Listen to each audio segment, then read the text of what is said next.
Hi అండి.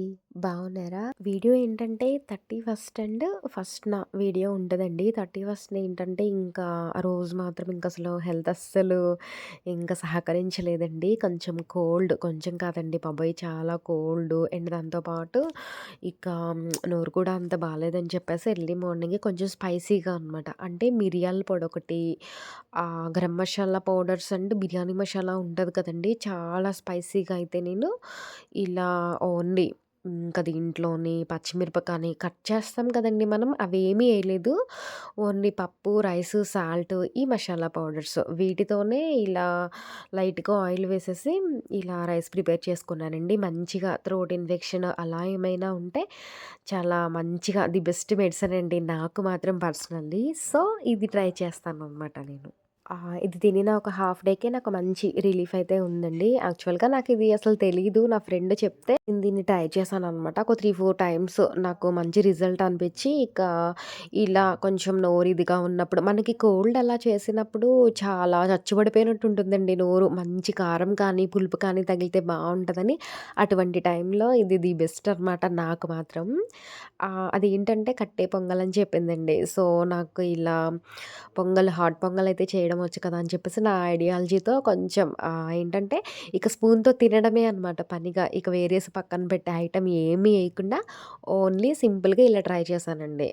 చాలా కుదిరింది. మంచి రిలీఫ్‌గా కూడా ఉందండి హాఫ్ అన్ అవర్ ఒక హాఫ్ డే తర్వాత. దాన్నెలా చేస్తారు ప్రిపరేషన్ అదేమీ చూయించలేదండి. ఎవరైనా కావాలి అంటే కామెంట్ సెక్షన్‌లో అడగండి. తప్పకుండా నేను రెగ్యులర్‌గా ఈ వింటర్ అంతా రెగ్యులర్‌గా తినేద్దాం అనుకుంటున్నాను. వీక్లీ ఒక ట్వైస్, త్రీస్ అలా అప్పుడు మీకు వీడియోలో చూపిస్తానండి.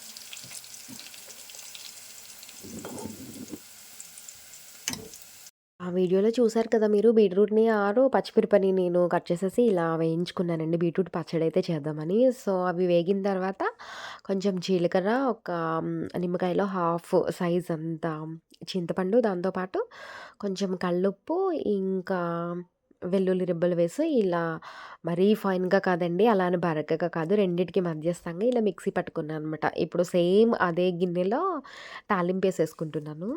ఎక్కువ క్వాంటిటీ అయితే ఏమో కానీ, ఇలా తక్కువ క్వాంటిటీలో చేసే పచ్చళ్ళకి నేను పోపు ఎక్కువ పెడతానండి. చక్కగా పంటికి తగులుతూ భలే టేస్ట్ బావుంటుందని చెప్పి. నేనొకటి మీకు చూపిద్దాం అనుకుంటున్నాను. ఇది ఆల్మోస్ట్ ఒక 1 మంత్ అయిపోయిందండి నా దగ్గరకొచ్చి. రవిమంత్రి గారిని నేను ఫాలో అవుతానండి. తన మాట కానీ అవన్నీ నాకు నచ్చుతాయనమాట. సో, తన బుక్ ఇలా రిలీజ్ అయిందన్నది చాలా ట్రై చేశాను కానీ నాకు ఇప్పటికి దొరికిందనమాట. కొన్ని పేజీలు చదివాను. ఇంక ఎమోషనల్ అయిపోయి ఇంకా ఆపేసాను. అవి ఈరోజు మళ్ళీ స్టార్ట్ చేద్దామని చెప్పైతే ఈరోజు ఈ బుక్ తీశానండి. అమ్మ డైరీలో కొన్ని పేజీలు కదా! చాలా సెంటిమెంట్, ఎమోషనల్ అలా ఎక్స్‌పెక్ట్ చేశాను. కానీ వాటితో పాటు ఇంకా షడ్రుచులు అంటారు కదండీ! అలా అనిపించిందనమాట ఈ బుక్కు. ఎమోషనల్ కానీ ఒక మంచి ఫీల్ ఉంటుందండి అది చదువుతున్నప్పుడు. మన ఫేస్‌లో మనకి తెలియకుండానే ఎక్స్‌ప్రెషన్స్ అనేవి మారిపోతాయన్నమాట. అవి సిగ్గుతో అవ్వుండొచ్చు, కొంచెం షైతో, అలా చాలా రకాలండి. అసలు బుక్ చదివిన వారికే కానీ ఇలా అయితే చెప్పలేననమాట. అలా కాసేపు బుక్‌తో టైమ్ స్పెండ్ చేసిన తర్వాత నాకు స్టిచ్చింగ్ అని చెప్పేసి ఈ సెట్ వచ్చిందండి. వాళ్ళేంటంటే ఇది ఆర్డర్ పెట్టుకున్నారండి మీషోలోను.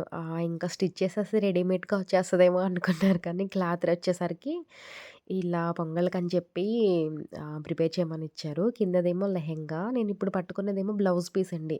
ఆ పైన బిట్ ఉంది కదా బ్రౌన్‌ది, ఇదేమో ఆహ్, ఓణి అనమాట. ఇది మొత్తం ఎంత లెంత్ ఉంది అనేది చూసుకుంటున్నాను నేను. ఇది కుట్టాలి అంటే హాఫ్ డే పట్టేస్తదండి. ఇంక భోంచేసేసి ఇంకా దీన్ని కుట్టే పని పెట్టుకుందామనైతే వేడి వేడి అన్నంలో మనం మార్నింగ్ చేసుకున్నాం కదండీ! ఆహ్, బీట్రూట్ పచ్చడి, కొంచెం ఆ పక్కన నెయ్యి తగిలిచ్చి మంచి హ్యాపీగా టేస్టీ భోజనం అయితే తినేసానండి నేను. ఇంకా ఇప్పుడు చూపిస్తున్నాను కదా నేను, అవేంటంటే అవి కూడా మీషో ఆర్డరేనంటండి. అవి నన్ను సైజులు చేయమని తీసుకొచ్చారనమాట. ఇదైతే సెట్ అండి. టాపు, బాటమ్, చున్నీ కూడా వచ్చేస్తది. టాప్‌కేమో బాటమ్ కలర్, బాటమ్‌కేమో టాప్ కలర్, ఒకదానికొకటి అపోజిట్ కలర్ వాడుతూ ఇచ్చారనమాట. కొంచెం లైట్ వెయిట్‌గా అనిపించిందండి నాకు. నేను ఆన్‌లైన్‌లో ఏమైనా తీసుకుంటానంటే ఇప్పటి వరకొచ్చేసి డెకర్ ఐటెమ్ కానీ అలాంటివి పెట్టాను కానీ క్లాత్ వైస్‌గా మాత్రం ఇప్పటి వరకు అస్సలు కొనలేదండి. బానే ఉంది. ఇదొక టాప్ అండి. ఇదేమో మిర్రర్ వర్క్ అనమాట. మొత్తం అంబ్రెల్లా ఇది. రేకు మిర్రర్ అంటారు కదండీ! అదొచ్చేసి ఇలా సెల్ఫ్ దారంతో వర్క్ ఇచ్చారు. ఇంకొకటి బ్లూ అనమాట. నాకైతే దీన్ని చూడగానే ఇందులో దూరిపోవాలనిపించేసి ఇంకా వేసేసుకున్నానండి. ఫస్ట్ ఆఫ్ ఆల్ ఎందుకంటే ఇంత లాంగ్ అసలు నేను కట్టను. దాంతో పాటు ఇంత ఫుల్ హ్యాండ్స్ కూడా ఎప్పుడు అసలు కట్టలేదండి. సర్లే ట్రై చేద్దాము వేసుకొని చూసని చెప్పేసి, ఇక నేను ఉన్న టాప్ మీదే వేసేసుకొని మీకు చూపిస్తున్నాను. చాలా నీట్‌గా అండ్ సింపుల్‌గా ఉందండి వర్కు. కింద మాత్రం చాలా ఎక్కువ అంబ్రెల్లా ఇచ్చారనమాట. మంచి లూజ్‌గా ఉందండి కిందైతే మాత్రం. ఇది కూడా సైజ్ చేయమని ఇచ్చారు. వర్క్ చూసారా భలే నీట్‌గా ఉంది కదండీ! నాకు ఫుల్ హ్యాండ్స్ కొంచెం కొత్తగా అనిపించి విన్యాసాలైతే చేసేస్తున్నాను. టాప్‌కి ఫ్రంట్ బాడీ పార్ట్ కానీ, హ్యాండ్స్ కానీ ఎంబ్రాయిడరీ వర్క్ ఇచ్చేసి, ఇక బాటమ్ పార్ట్ మాత్రం ఇలా సింపుల్‌గా వదిలేసారండి. భలే నీట్‌గా ఉంది ఈ టాప్ అయితే మాత్రం. ఇంకా నేను స్టిచ్చింగ్‌కని తీసుకున్న ఆ క్లాత్‌ని ఇక నేను స్టిచ్చింగ్ చేసేసానండి. అది మీకు చూపిస్తాను ఇప్పుడు. లెహెంగాని ఇలా కుచ్చు మీద కుచ్చు ఎక్కిచ్చేసి భలే మంచి ఇది కూడా కొంచెం అంటే సరిపోతుందండి. కాకపోతే నాకిచ్చిన అమ్మాయి సన్నగా ఉంటదనమాట. సో, దానికి కొంచెం ఫ్రిల్స్ ఎక్కువ ఉండేలాగా ఇలా కుచ్చుకి కుచ్చు ఎక్కిచ్చేసి పెట్టాను. తనేంటంటే నేను బ్లౌజ్ కొంచెం సింపుల్‌గా కుచ్చు పెట్టి కుడతాను అంటే, లేదని చెప్పేసి ఇలా చాక్లెట్‌లు ఏవేవో మోడల్ చెప్పిందండి. ఆ మోడల్‌లోనే దించేసరికి బ్లౌజ్ అయితే ఇలా ఉందనమాట.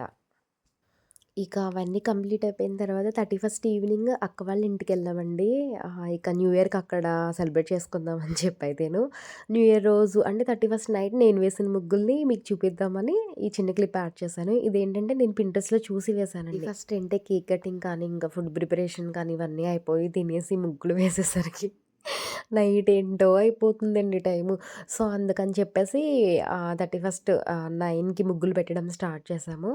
ఇక ఏమైనా సెలబ్రేషన్స్, పార్టీస్ అలా ఉంటే జనవరి 1న చేసుకుంటున్నామండి మేము. ఇంకా వీడియోస్ ఏమీ లేకుండా జస్ట్ ముగ్గుల వరకే అలా చూపెడుతున్నానండి. ఇదేమో ఇవతల వైపు గుమ్మమండి. ఇది మన ఇంటి దగ్గర వేసినప్పుడు మీరు చూసారు. సింపుల్‌గా ఉంటదని చెప్పి ఈ గుమ్మంలో ఇలా పెట్టాను నేను. ఈ ముగ్గొచ్చేసి మెయిన్ గుమ్మం దగ్గర. ఈ ముగ్గులో కలర్స్ ఏంటంటే ఒక్కొక్క రేగకి ఒక్కొక్క కలర్ అలా ఏమీ కాకుండా సింపుల్‌గా డీసెంట్‌గా ఇలా వాడానండి. మనకి ఏదైనా ఇలా సింపుల్‌గా ఉండాలనమాట నీట్‌గా. ఇక వెల్కమ్, గుడ్ బై, ఇక ఇయరు అవేమీ స్టోరీ ఏమీ లేకుండా సింపుల్‌గా అలా తేల్చేసాననమాట. ఇక కిందనమాట ఇవి. ఇవేమో నేను ముగ్గులు పెట్టడం, అక్క, సాయి కలర్స్ వేయడం అనమాట. సంషిని కొంచెం డైవర్ట్ చేయడానికి బ్లూ కలర్ బాతు కనిపిస్తుంది కదండీ! అదేసేసి కొంచెం కలరిచ్చేస్తే పాపం అది చాలా సేపు దానికే వేసిందనమాట. నాకన్నిటికన్నా ఈ ముగ్గు నచ్చిందండి. ఇక ఆ రోజు ఎర్లీ మార్నింగ్ ఏంటంటే కొంచెం ఫ్రెష్ అప్ అయిపోయి దగ్గరలో ఉన్న గుడికి వెళ్ళానండి. అంటే నేను లాస్ట్ టైం క్లీనింగ్ వీడియోలో నేనొక సెట్ చూయించాను కదండీ! Neck set. అమ్మవారికని చెప్పేసి ఈ అమ్మవారి కోసమనే తీసుకున్నాననమాట. అది ఇప్పటికి పెట్టడానికి నాకు కుదిరిందండి. ఇక అది అమ్మవారికి అలంకరించి ఆవిడని దర్శనం చేసుకున్నాను. భలే నిండుగా ఉన్నారండి. ఫేవరెట్ అమ్మవార్లంటారు గదా! వాళ్ళల్లో నాకు ఈవిడ ఒక్కటనమాట. వీడియో అయితే ర్యాండమ్‌గా ఇదండి. వీడియో నచ్చితే లైక్ అండ్ షేర్ కంపల్సరీ. అంతే కాదండి వీడియోలో నేను స్టిచ్చింగ్ చేసిన బ్లౌజ్ కానీ, నేను వేసిన ముగ్గులు కానీ ఎలా ఉన్నాయి అనేది తప్పకుండా కామెంట్ చేయండి. వీడియోని మీ ఫ్రెండ్స్ అండ్ ఫ్యామిలీ మెంబర్స్‌కి షేర్ చేయండి. సబ్స్క్రైబ్ చేసుకోవడం మాత్రం అస్సలు మర్చిపోవద్దు. మరొక మంచి వీడియోతో మళ్ళీ కలుద్దాం. బాయ్.